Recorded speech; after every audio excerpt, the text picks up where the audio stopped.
खुशामदीद हजरात, सब्सक्राइब कीजिए रेशमी रुमाल टीवी को।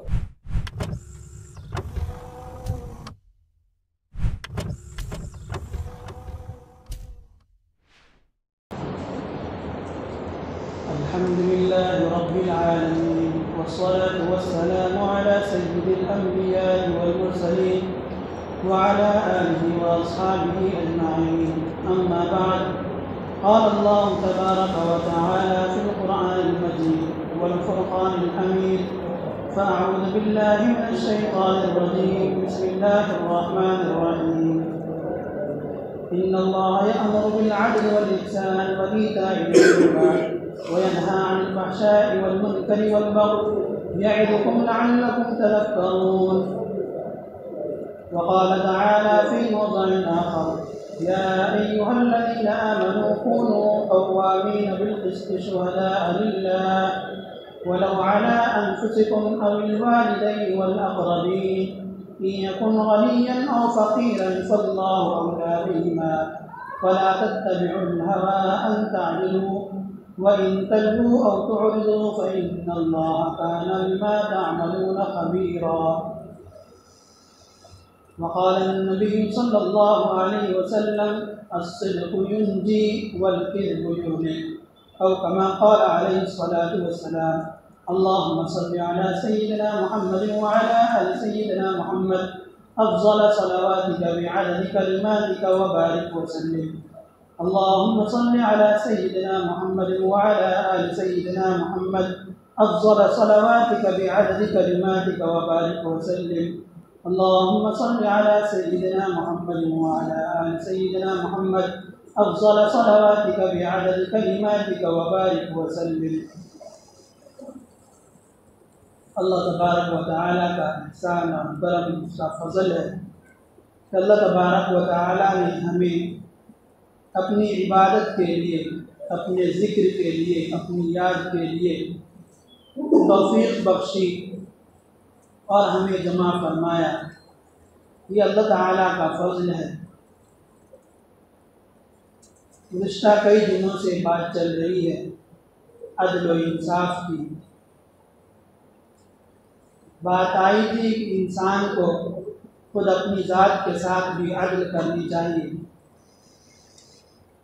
अल्लाह के नबी सल्लल्लाहु अलैहि वसल्लम ने इसकी भी तलक़ीन की कि ऐसा ना हो कि सिर्फ़ तुम इबादत में लग जाओ और अपने घर वालों के हुकूक़ को भूल जाओ, या फिर अपनी ज़ात के हुकूक़ को भूल जाओ। तुम्हारी ज़ात के हुकूक़ तुम पर क्या हैं उसे भूल जाओ। अल्लाह के नबी सल्लल्लाहु अलैहि वसल्लम ने ऐसे आबिद व ज़ाहिद, ऐसे इबादत गुज़ार को मना फरमाया है कि ऐसी इबादत गुजारी अल्लाह को पसंद नहीं है कि तुम दुनिया में दीन में लग जाओ इस तरह से कि तुम अपने घर का भी ख्याल न करो, और घर का क्या तुम अपनी ज़ात का भी ख्याल न करो। बात आई थी कि एक सहाबी ने तहैया कर लिया था, इरादा कर लिया था उम्र भर रोज़ा रखने का। नबी सल्लल्लाहु अलैहि वसल्लम ने मना फरमाया, कहा कि तुम्हारी आँख का तुम पर हक़ है, तुम उसे नींद दो। तुम्हारे बदन का तुम पर हक़ है, तुम उसे अच्छी ग़िज़ाएँ दो। इसी तरह से दूसरे सहाबी हैं हज़रत सलमान फ़ारसी रज़ी अल्लाह अन्हु, उनके यहाँ मेहमान हुए तो उनको देखा कि रात भर वो इबादत में लगे हुए हैं, पूरी रात। सुबह उठे तो उन्होंने कहा, अल्लाह के बंदे, इस्लाम ये नहीं है। इस्लाम ये सिखाता है कि तुम कुछ पल अल्लाह की याद में गुजारो और कुछ पल अपने घर वालों को भी दो, ये उनका हक़ है। जिस तरह से तुमको नींद, तुम्हारे बॉडी को नींद की ज़रूरत है, वो भी हक़ देना है, उसी तरह से घर वालों को वक्त भी देना है, ये भी इबादत है। ऐसा ना हो कि तुम दीन में लग करके तमाम लोगों के हुकूक़ को भूल जाओ। इस्लाम ने रहबानियत से, रहबानियत कहते हैं मुकम्मल तौर पर दुनिया को तज देना, छोड़ देना, सन्यासी ले लेना। इस्लाम ने इससे मना फरमाया कि ला रहबानियत फिल इस्लाम, इस्लाम के अंदर रहबानियत नहीं है। जिस तरह से दीगर मज़ाहिब में लोग बिल्कुल तज देते हैं और सन्यासी ले लेते हैं, इस्लाम उसकी इजाज़त हरगिज़ नहीं देता। खा वो मुफ्ती हो या इमाम हो या कुछ भी हो, काज़ी हो, क़ुज़ात भी क्यों ना हो, उसके लिए भी जायज़ नहीं है। जब नबी सल्लल्लाहु अलैहि वसल्लम हमारे लिए आइडियल और नमूना है, क्या उन्होंने अपने घर वालों को छोड़ा? नहीं छोड़ा। जब नबी सल्लल्लाहु अलैहि वसल्लम ने सबके हुकूक अदा किए तो हम तो उनके फॉलोअर्स हैं, उनको मानने वाले हैं, उन पर हमारी जानें कुर्बान हो, उनके एक एक अमल पर, उनकी एक एक कुर्बानी पर हमारी सारी ज़िंदगी कुर्बान हो जाए तो भी कम। नबी सल्लल्लाहु अलैहि वसल्लम तो अदल और इंसाफ की बात हो रही थी, जो बातें आ चुकी अपनी ज़ात के साथ किस तरह से आदिल करनी है, घर वालों के साथ कैसे कैसे आदिल और इंसाफ करना है, ये बातें आ चुकी। अब नबी सल्लल्लाहु अलैहि वसल्लम का अमल हम देख लें कि नबी सल्लल्लाहु अलैहि वसल्लम ने किस तरह से आदिल और इंसाफ का झंडा पूरी दुनिया में लहरा दिया कि आज भी अपने तो अपने गैर भी अंगुष्ठ बदंदा हैं और गवाही दे रहे हैं कि वाकई ये शख्स थे, दुनिया में ये वाहिद शख्स है जो इस काबिल हैं कि उनकी जितनी भी तारीफ की जाए कम। नबी सल्लल्लाहु अलैहि वसल्लम की खिदमत में दो यहूदी यानी एक जोड़ा आया जो गुनाहों का इर्तिकाब कर चुका था। नबी सल्लल्लाहु अलैहि वसल्लम ने यह नहीं कि कुरान का हुक्म सुना दिया कि इनको रज्म कर दो, इनको संसार कर दो, इनको सूली दे दो, इनको हैंग कर दो, इनको फांसी दे दो। नबी सल्लल्लाहु अलैहि वसल्लम ने उनसे पूछा कि तुम्हारे मजहब में, तुम्हारी शरीयत में, तुम भी चूँकि एक शरीयत को मानते हो, तुम्हारी शरीयत में इसकी क्या सज़ा है? उन लोगों ने कहा कि इसकी सज़ा ये है कि इस जोड़े को जिन्होंने गुनाह किया उनके मुंह काले किए जाएं और शहर भर में उनको घुमाया जाए और साथ ही साथ पीटा जाए, मारा जाए। हज़रत अब्दुल्लाह इब्न सलाम बहुत बड़े सहाबी हैं जो पहले यहूदी और बड़े आलिम थे, यहूदी बड़े आलिम थे। उनसे नबी सल्लल्लाहु अलैहि वसल्लम ने पूछा क्या ये लोग सही कह रहे हैं? नबी तो हज़रत अब्दुल्लाह इब्न सलाम ने कहा कि ये दरोगोई से काम ले रहे, ये झूठ कर कह रहे। नबी सल्लल्लाहु अलैहि वसल्लम चाहते तो वहीं पर फैसला कर देते, लेकिन इंसाफ का तकाजा था कि मुकम्मल तहकीक की जाए। नबी सल्लल्लाहु अलैहि वसल्लम उनकी किताब मंगवाए, तौरात को मंगवाया और कहा कि जहाँ पर ये लिखा हुआ वो पढ़कर सुनाओ। उन लोगों ने पढ़कर सुनाना शुरू किया।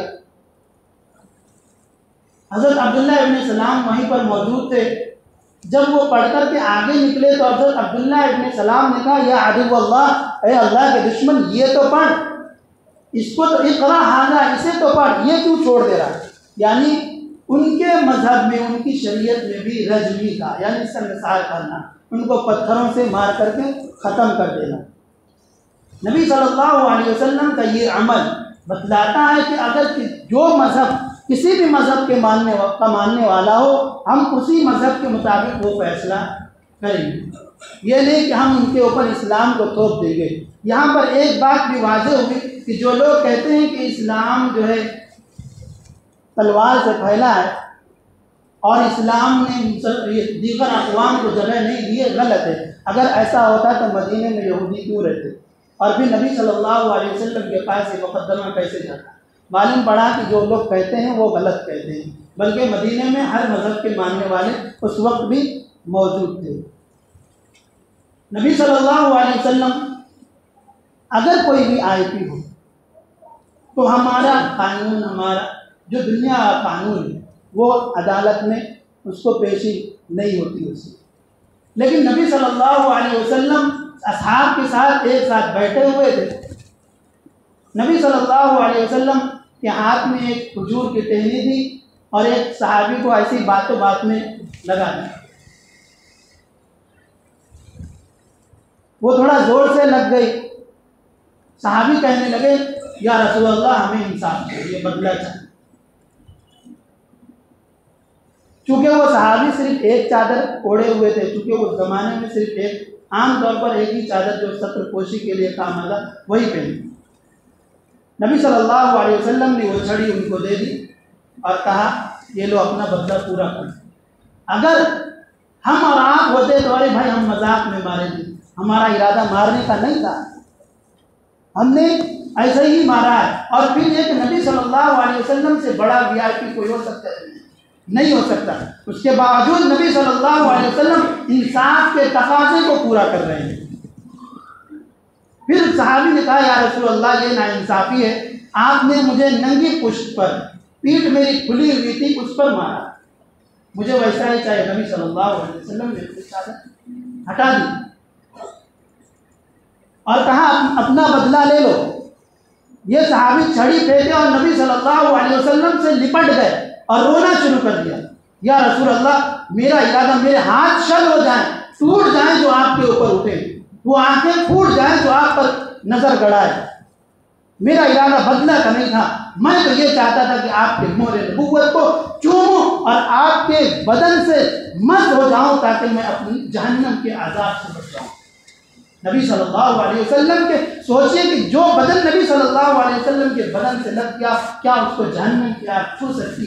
नहीं छू सकती। ये तो सहाबी का जज्बा था, लेकिन यहाँ पर इंसाफ का तकाजा पूरा किया नबी सल्लल्लाहु अलैहि वसल्लम। आप किसी भी मजहब में, किसी भी हुकूमत में आप ये देख लें, इस तरह की बातें नहीं होती।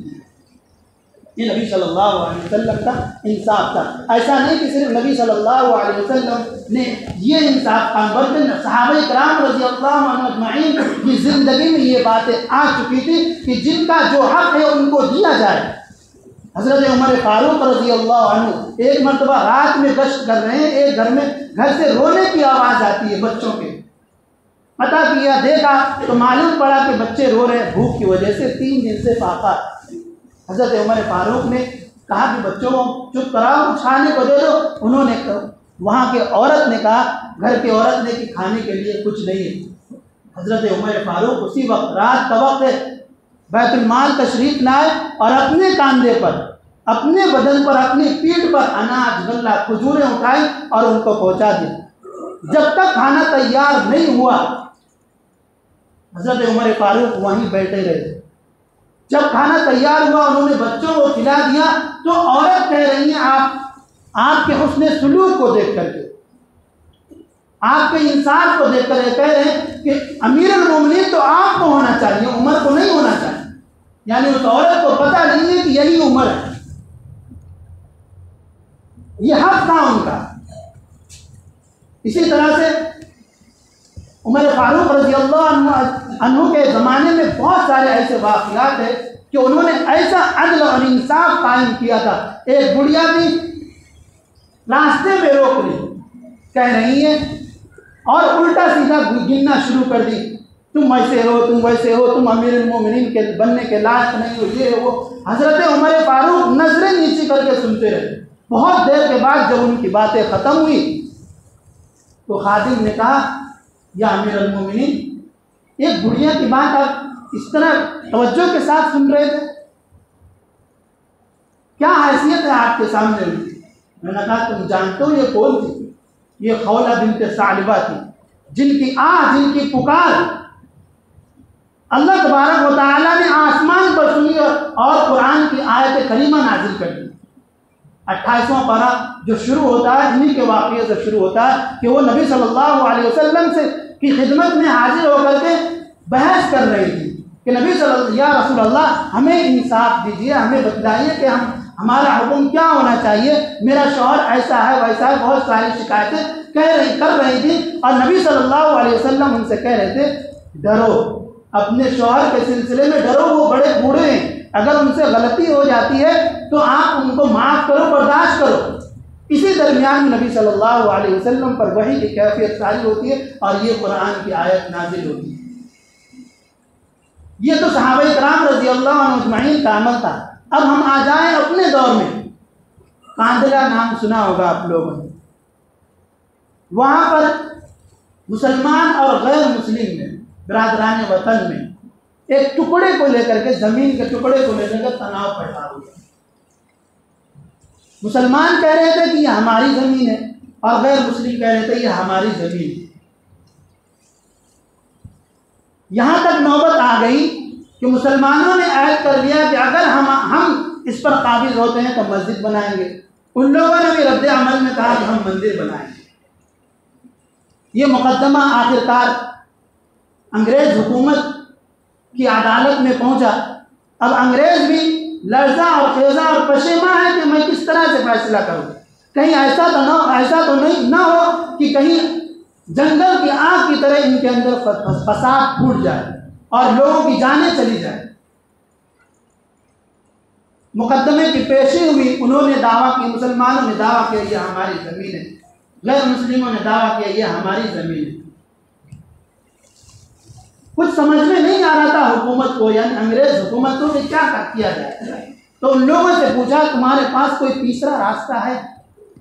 तो गैर मुस्लिम बिरादरान वतन ने कहा कि हाँ हमारे पास एक रास्ता है, हम एक मुसलमान का नाम आपको बताएंगे लेकिन तन्हाई में बताएंगे, अकेले में। कहीं ऐसा ना हो कि ये लोग नाम सुने और उनके पास पहुंच जाए मुसलमान और कहें उन पर खोज करे कि आप हमारा ही नाम बताएं।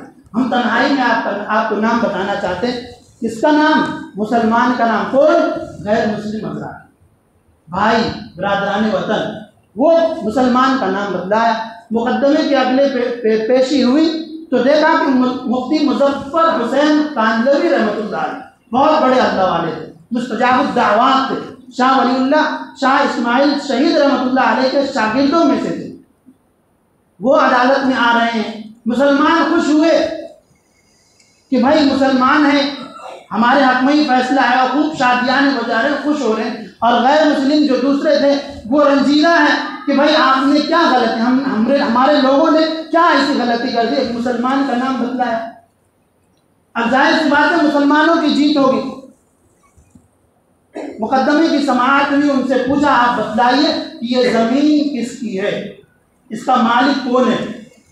तो मुफ्ती मुजफ्फर हुसैन रहमतुल्लाह अलैह ने कहा कि ये ज़मीन हकीकत में गैर मुस्लिमों की है। अब सारे मुसलमान परेशान। फिर उन्होंने पूछा, यानी जज ने पूछा कि क्या हिंदू इस पर मंदिर बना सकते हैं? मुफ्ती मुजफ्फर हुसैन रहमतुल्लाह अलैह ने कहा जब उस ज़मीन के मालिक वो है तो वो जो चाहे बनाए, चाहे मंदिर बनाए चाहे घर बनाए, उनकी मर्जी है, हम इसमें रखना नहीं डालेंगे। अंग्रेज ने उस दिन ये फैसला किया जो उनकी हुकूमत के ज़माने में सबसे ज़र्रीन अक़वाल, सुनहरी बात जो सोने से लिखने के काबिल है, ऑर्डिनेंस में लिखा, फैसले में ये बात लिखा, आज मुसलमान हार गए और इस्लाम जीत गया। आज मुसलमान हार गए और इस्लाम जीत गया।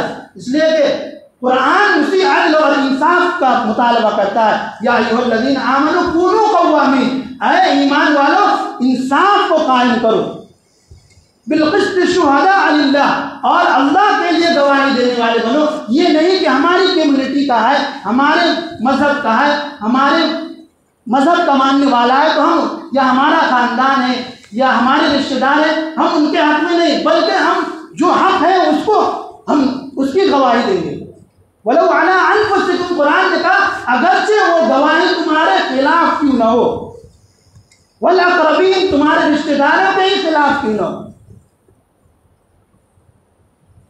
इन यकुन गनिय्यन औ फ़क़ीरन फ़ल्लाहु औला बिहिमा, अगर वो मालदार हो या गरीब हो, अल्लाह तुम्हारे मुकाबले में ज़्यादा खैर है। आगे अल्लाह तबारक व तआला ने कहा एक और आयत में, वला यजरिमन्नकुम शनआन कौमिन अला अल्ला तादिलू, कहीं ऐसा ना हो कि किसी मजहब के, किसी लोगों के, किसी कौम के झगड़ा फसाद तुम्हारे इंसाफ करने में, सच्ची गवाही देने में आड़े आ जाए। इदिलू, तुम इंसाफ की बातें किया करो, अदल और इंसाफ का जो तकाजा है उसको पूरा किया करो। हुआ अक़रबु लित्तक़वा, ये तक़वा के ज़्यादा करीब है। उसके बाद ये हुआ जब जज ने लिख दिया कि आज इस्लाम जीत गया और मुसलमान हार गए, उसके बाद गैर मुस्लिम हज़रात सामने आए कि, और जज से कहा आपने एक फैसला सुनाया, एक फैसला हमारा भी है कि जो इस्लाम इस हद तक जा सकता है कि सारे के सारे मुसलमान एक तरफ है और एक इस्लाम का सही मानने वाला सच की गवाही देने पर आमादा है। वो ये नहीं देखा कि हमारे मजहब के मानने वाले दूसरी साइड है। वो जब सच कह सकता है, लीजिए ये ज़मीन, और हम इस भरी अदालत में इस्लाम कबूल करते हैं। तमाम के तमाम गैर मुस्लिम उस दिन इस्लाम कबूल किए। ये एक अल्लाह वाले की सच्चाई हक गोई का नतीजा था कि सारे के सारे गैर मुस्लिम मुसलमान हो गए, सिर्फ एक सच की वजह से। कितना बड़ा पैगाम गया, यही नहीं बल्कि बरतानिया में भी वो पैगाम गया कि इस्लाम क्या है। इसलिए अल्लाह के नबी सल्लल्लाहु अलैहि वसल्लम ने फरमाया अस्सिद्क़ु युंजी, सदाकत सच्चाई हक गोई सच बोलना ये नजात दिलाता है, वल किज़्बु युहलिक, और झूठ दरोग गोई ये हलाक करने वाला है। अगर हम आज भी कुरान के अदल को इंसाफ को दुनिया में आम करेंगे तो सिसकती बिलकती तड़पती इंसानियत को आज भी आराम और सुकून मिल जाएगा। ज़रूरत इस बात की है कि हम सच के और हक के साथ रहें, चाहे वो हमारे ही खिलाफ क्यों न हो, हमारे रिश्तेदारों के ही खिलाफ न हो, क्यों न हो, हम सच का दामन हाथ से नहीं जाने देंगे। सुन्नत